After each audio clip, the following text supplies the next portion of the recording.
ایک بادشاہ تھا جس کی بہت بڑی سلطنت تھی۔ اس کی 7 بیٹیاں تھیں مگر بیٹا کوئی نہیں تھا۔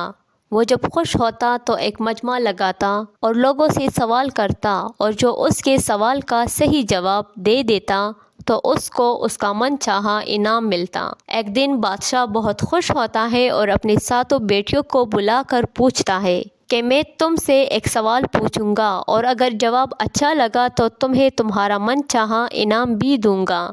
سب ایک قطار میں کھڑی ہو جاؤ اور ایک ایک کر کے بتاؤ کہ تم کس کا دیا کھاتی ہو اور کس کا دیا پہنتی ہو۔ 7 میں سے 6 بیٹیوں نے کہا، ابا حضور، آپ کا دیا کھاتے ہیں اور آپ کا دیا پہنتے ہیں، اور آپ ہی کی وجہ سے ہماری یہ شان و شوکت ہے۔ یہ سن کر بادشاہ بہت خوش ہوا اور سب کو ان کی من پسند چیز دے دی، مگر جب سب سے چھوٹی بیٹی کی باری آئی تو اس نے کہا، میں اللہ کا دیا کھاتی ہوں اور اپنی قسمت کا پہنتی ہوں، اور یہ میرا نصیب ہے۔ بادشاہ یہ سنتے ہی آگ بگولا ہو گیا اور کہنے لگا کہ تم نے میری ناشکری کی ہے، تجھے اس کی سزا ضرور ملے گی۔ شہزادی نے کہا، جو حکم ابا حضور۔ بادشاہ نے سپاہیوں کو حکم دیا کہ جاؤ اسے جنگل میں چھوڑ آؤ، میں بھی دیکھتا ہوں کہ یہ میرے بغیر کیسے اللہ کا دیا کھاتی ہے اور اپنے نصیب کا پہنتی ہے۔ شہزادی سے تمام زیورات واپس لے لیے گئے اور خستہ حال کپڑوں میں بغیر کسی ساز و سامان بادشاہ کے حکم کے مطابق جنگل میں تنہا چھوڑ دیا گیا۔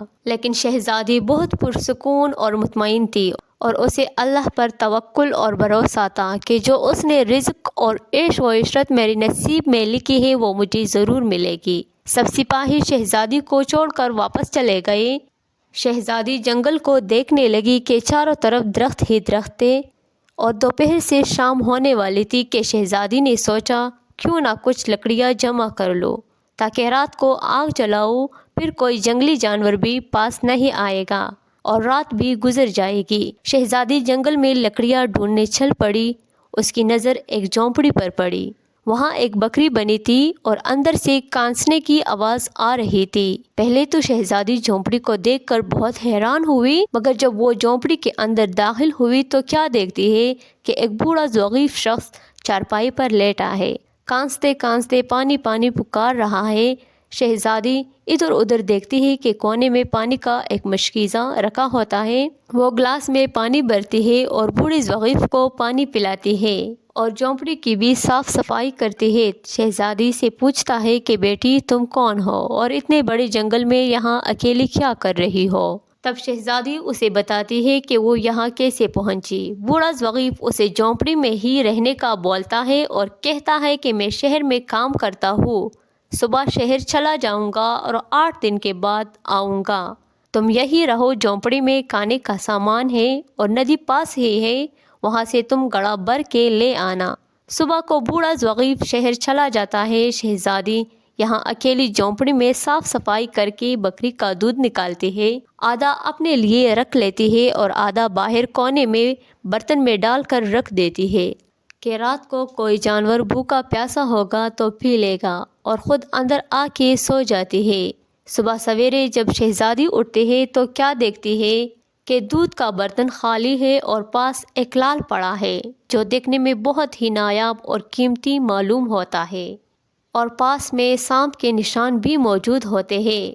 تب شہزادی کو یاد آتا ہے کہ بچپن میں اس نے سنا تھا کہ جب کوئی نایاب سانپ بہت خوش ہوتا ہے تو ایک ایسا لال اگلتا ہے کہ جس کی قیمت ہیرے جواہرات سے بھی بہت مہنگی ہوتی ہے۔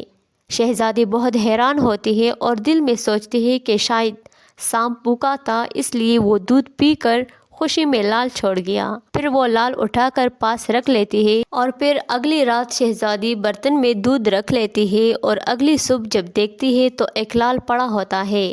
ایسے ہی کرتے کرتے 7 دن گزر جاتے ہیں اور شہزادی کے پاس 7 لال جمع ہو جاتے ہیں، اور اس دن بوڑھا ضعیف آ جاتا ہے۔ تب شہزادی اسے لال دکھاتی ہے اور سارا واقعہ بیان کرتی ہے اور بوڑھے ضعیف کو 3 لال دے دیتی ہے اور کہتی ہے کہ شہر جا کر یہ لال بیچ دو اور آتے وقت اپنے ساتھ محل بنانے والے مزدور بھی لے آنا۔ باقی 4 لال شہزادی اپنے گلے میں بالا کے طور پر پہن لیتی ہے، اور کچھ ہی مہینوں میں ایک عالیشان محل تیار ہو جاتا ہے جس میں بوڑھا ضعیف اور شہزادی رہنے لگتے ہیں۔ ایسا خوبصورت محل جس میں ہر آرائش، نوکر چاکر، دنیا کی تمام نعمتیں موجود ہوتی ہے۔ شہزادی جنگل میں لکڑیوں کی ایک فیکٹری لگاتی ہے جس میں غریب کام کرتے ہیں، ان کی روٹی بھی چلتی رہتی ہے۔ دیکھتے ہی دیکھتے جنگل ایک شہر نما بن جاتا ہے اور دور دور تک بہت دھوم مچ جاتی ہے کہ شہزادی بہت رحم دل ہے۔ یہ خبر ایسے ہی بادشاہ تک پہنچ جاتی ہے تو بادشاہ کے دل میں اشتیاق کی چاہت ہوتی ہے کہ دیکھو تو صحیح کون سی ملک کی شہزادی ہے جس کی اتنی تعریفیں ہیں۔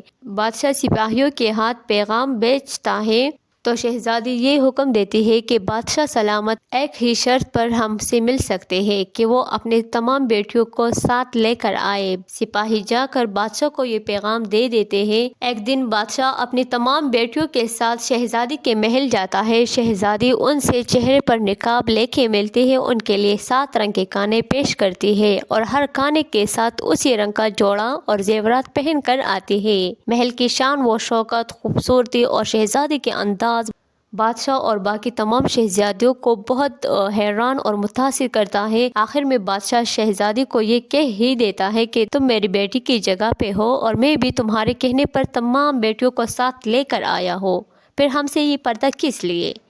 بہت اصرار کرنے پر شہزادی یہ کہہ دیتی ہے ٹھیک ہے میں تیار ہو کر آتی ہوں۔ سب شہزادیاں آپس میں سرگوشیاں کرنے لگتی ہے، اتنی تو تیار تھے، مہنگے زیورات پہنے ہیں اور کتنا تیار ہو کے آئے گی۔ اتنے میں کیا دیکھتی ہے کہ دور سے کوئی خستہ حال کپڑوں میں چلا آ رہا ہے اور غور کرنے پر بادشاہ کو یاد آتا ہے یہ تو ابھی تک زندہ ہے، میں تو سوچتا تھا کہ اس کو جنگلی جانور کھا گئے ہوں گے اور میں نے اپنے سپاہیوں کو اس کی خبر لینے بھیجا تھا، انہوں نے بھی بتایا کہ وہاں شہزادی کا کوئی نام و نشان نہیں ہے، تو یہ کیسے ممکن ہے؟ بادشاہ خوشی سے جھوم اٹھتا ہے اور کہتا ہے شہزادی کو بلاؤ، میں تمہیں شہزادی سے آزاد کروا کر لے جاؤں گا اور شہزادی تمہاری قیمت میں چاہے یہ بادشاہت ہی کیوں نہ مانگ لے۔ یہ سنتے ہی شہزادی بولی نہیں ابا حضور، میں ہی وہ شہزادی ہوں اور میں نہ کہتی تھی کہ میں اپنے اللہ کا دیا کھاتی ہوں اور اپنے نصیب کا پہنتی ہوں، بس اسی اللہ نے مجھے کہاں سے کہاں تک پہنچا دیا کہ آج میں آپ سے بھی زیادہ امیر ہوں۔ پھر شہزادی اپنا تمام حال بیان کرتی ہے کہ وہ اس مقام تک کیسے پہنچی اور دکھلاتی ہے اپنے گلے کی مالا جس میں 4 لال موجود ہوتی ہے۔ یہ بات سنتے ہی باقی تمام شہزادیاں دل میں رشک کرنے لگتی ہے اور سوچتی ہے کہ کاش ہم نے بھی تب یہی کہا ہوتا کہ ہم اللہ کا دیا کھاتے ہیں اور اپنے نصیب کا پہنتے ہیں۔ دوستو، ہمیں ہمیشہ اللہ تعالیٰ کی ذات پر یقین اور بھروسہ رکھنا چاہیے۔ وہ اپنے چاہنے والوں کو تنہا نہیں چھوڑتا اور جو اس نے ہمیں نعمتیں عطا کی ہیں اس کا ہر وقت شکر ادا کرنا چاہیے۔ اللہ تعالیٰ ہم سب کو ایمان کی مضبوطی اور ہمیشہ اپنا ہی محتاج رکھے، آمین۔